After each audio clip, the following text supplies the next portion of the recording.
Hello, welcome to France 24's weekly film show. Coming up, they say all publicity is good publicity, and Seth Rogen's The Interview monopolised column inches and airtime last year after hackers threatened cinemas planning to screen it. Now, after the debate about free speech, it's finally out here in France. So is it any good? A Heart of Ice. Ruben Östlund's film Force Majeure is about a father who abandons his family during an avalanche. And our French pick of the week, SK1, the hunt and trial of a serial killer in 1990s Paris. For all that, I'm joined by in-house film critic Lisa Nesselson.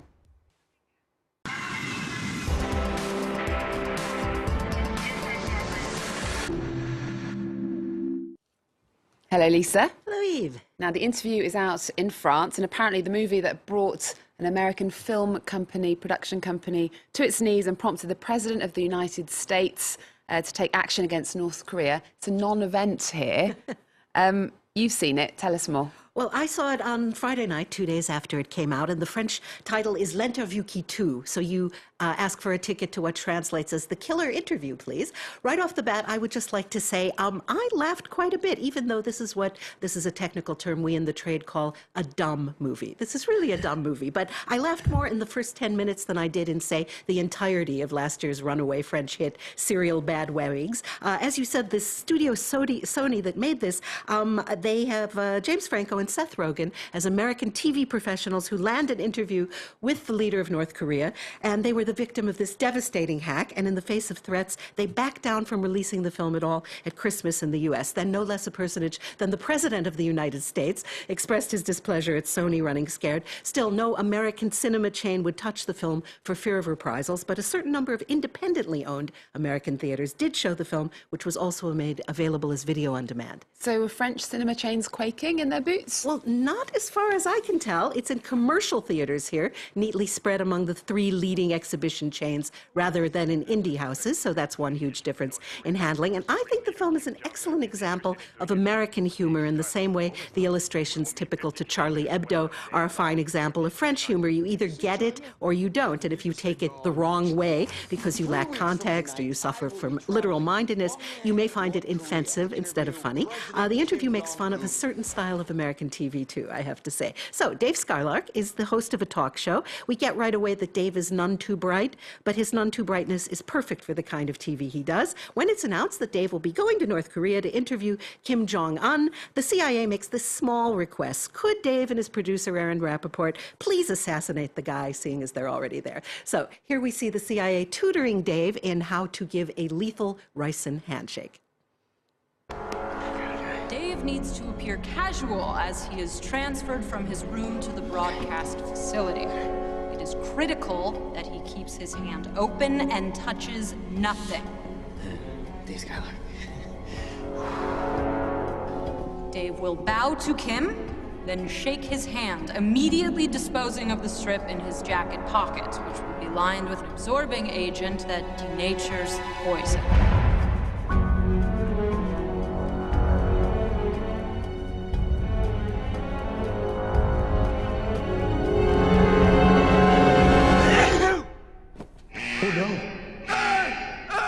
Recommend The Interview. If you like dumb movies, there are far, far worse dumb movies than this one. Okay, well, let's move on to a Swedish film that's got a lot of attention since it first screened in Cannes, Force Majeure, about a dad who abandons his family during an avalanche. Is there more to it than that? Well, they're this perfect nuclear family. They're Swedish. They're on vacation in the French Alps. They're very attractive. They're all having a wonderful time. And then they're just out on the terrace having a lovely lunch when a whole lot of snow comes their way. And Dad runs for it. He doesn't protect his family. His children and his wife are quite clear that this is what happened. He keeps denying it. Doesn't sound very nice, does he? Is the director making a statement about men today? He's been very clear about the fact that he thinks that you need to give modern men a hard time, and that there are statistics that in a crisis situation, women tend to behave much better than the men do. We think of the men as the heroes, but that's not true. Here's an example of the gentleman on vacation with one of his friends.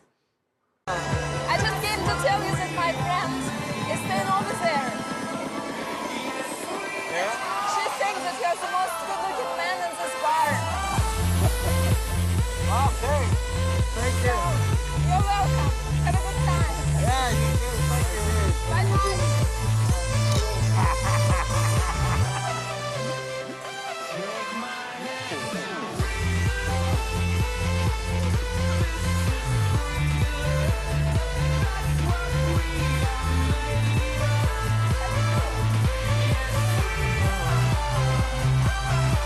Excuse me. I had to come back again. Uh-huh. You made a mistake. She didn't mean you. She meant someone else, my friend. I didn't like this movie quite as much as I thought it would, but what I have to say it has going for it, it is absolutely a conversation starter because women interpret it by and large very differently than male viewers do. Okay, well, I hope that doesn't mean that all of our male partners will be ditching us in the case of an avalanche. Well, let's move on to a French film now, a French pick of the week called SK1. SK1 is French police jargon for serial killer one, and the code name given in the 1990s to a rapist and murderer who preyed on young women in eastern Paris. It sounds terrifying. We'll find out Lisa's view in just a sec. First, though, this report from Catherine Viette. Filmed in the same courtroom where Guy Georges' trial took place. For 7 years, Georges terrorized eastern Paris, starting in January 1991 when he killed his first victim until March 1998 when he was finally arrested. 4,000 police officers were involved in the manhunt. Actor Raphael Personnaz had to get inside the head of the young investigator. This case really affected everyone because there was such savagery and brutality in the murders committed, really out of the ordinary. Louis, c'est Franck Magne, notre nouveau 5e de groupe. Tu vas commencer par te fader les dossiers en cours du groupe. C'est la tradition au 36. Alors tu lis, tu relis, tu notes, tu gamberges, t'hésites pas. Played by Michel Villermoz, Michel Bustamante was in charge of the major case squad. He's never forgotten Pascal Escarfaille, Georges' first victim. It was like a punch in the gut. It brought back lots of memories. I always kept her photo in my office. I gave it to the film's producers, but I kept that photo to keep me motivated if I needed reminding. This case is very unusual. 6 other victims followed, always the same modus operandi, ambushing the women at the entrance to their apartment or in a parking garage. The victims were all found stripped, violated, and with their throats cut. Pascal Escarfaille's father saw the film, and while it was painful, he says it's important to remember what scientific methods were like in the 1990s. The police really did the best job they could with what they had. At the time, there was no DNA. I want to stress that, ironically, France's DNA database was created thanks to Guy Georges. We owe him that. Nathalie Baye took on the role of Frédéric Pons, Guy Georges' lawyer. I absolutely wanted the jury to understand they were judging a man. And it was very clear that the police were just talking about a monster. And it wasn't that. I was asking that he be judged as a man. Guy Georges was sentenced to life in prison with the possibility of parole after 22 years. Terrifying story, but serial killers, they make great cinema, don't they? Indeed they do. I just like to point out that because the U.S. is bigger and better at everything, we've had several hundred serial killers in our history to what is reckoned to be only 17 here in France. You know, England, of course, claims one of the very best. That would be Jack the Ripper. France had Londres, who was terrific. Some very good films have been made about 20th century serial killers. Spike Lee's Summer of Sam, I can recommend, and David Fincher's Zodiac, to name but 2. You know, serial killers tend to be smarter than the average person. Otherwise, they'd just be murderers and they'd get caught. So because they're smart, they get to go on, and that's what's scary about them. What struck you about this particular film, then? Well, the writer-director's dedication to telling the story. It's a first film. He spent 6 years researching it, which is just a little less time than the police took to crack it. And also the fact that the French are queasy about gathering certain kinds of information about people living in France, about citizens, because of what happened during the war. They were just able to round up all the Jews because they had a list. So this was the case where they said, you know what, it would be good if we can compare some of the information we have in the case of a major crime. So a film to see, SK1. Okay, well, once a year, the foreign press get a chance to award prizes to their favourite French films at the Lumière Award, which took place in Paris earlier this week. You were there. Any films stand out? Well, this was the 20th anniversary, and it was quite moving and entertaining. Best Director and Best Film both went to Abderrahmane Sissako for his film Timbuktu. He's in Los Angeles right now campaigning because that's one of the 5 finalists for the Best Foreign Language Oscar. And he went so far as to say that there is no such thing as a best film. There's only films that work or don't. It's about fundamentalist goons who occupied Mali in 2012 and imposed Sharia law on people who had been getting along very well without it. Let's see, what else? It also won the Best French Film of the Year from the French Union of Film Critics. Another big winner was Love at First Fight, Les Combattants, which won Best First Film and Most Promising Newcomer for its young star. It also won the Prix Louis Deluc as the Best First French of the Film. Best First French Film of the Year. You knew what I meant. And the Dardenne brothers of Belgium picked up their 4th Best French Language Film outside of France.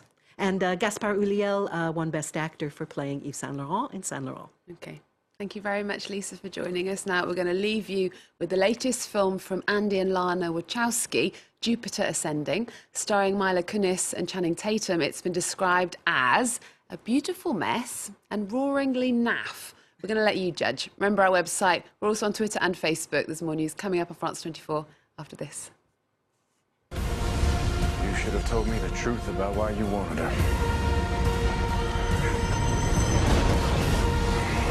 That planet belongs to me. Not anymore. Your Majesty, I have more in common with a dog than I have with you. I love dogs. I've always loved dogs. Here we go.